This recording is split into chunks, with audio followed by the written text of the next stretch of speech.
ఇక బీజేపీ మాజీ MLA NVSS Prabhakar సంచలన వ్యాఖ్యలు చేశారు. తెలంగాణలో ముఖ్యమంత్రి మార్పు జరుగుతుందని, రేవంత్ రెడ్డి స్థానంలో కేసీఆర్ సీఎం అవుతారని అన్నారు. కాంగ్రెస్ బీఆర్ఎస్ మధ్య రాజీ డీల్ కుదిరిందని ఆరోపించారు.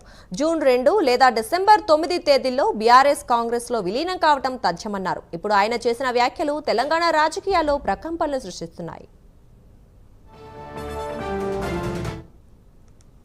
నిన్న హరీష్ రావు గారు ప్రెస్ కాన్ఫరెన్స్ పెట్టి ప్రకటించారు, కేసీఆర్ నాయకత్వంలోనే నేను పనిచేస్తాను, కేటీఆర్ నాయకత్వంలో కూడా పనిచేస్తాను. ఎందుకు ఆ రకంగా హరీష్ రావు చెప్పాల్సి వచ్చింది అన్నదే ప్రధానమైనటువంటి విషయం. ఒకవైపున డీల్ కుదిరింది,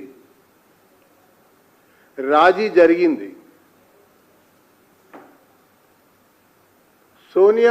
సోనియా అమ్మ మాట నిలబెట్టుకుంది.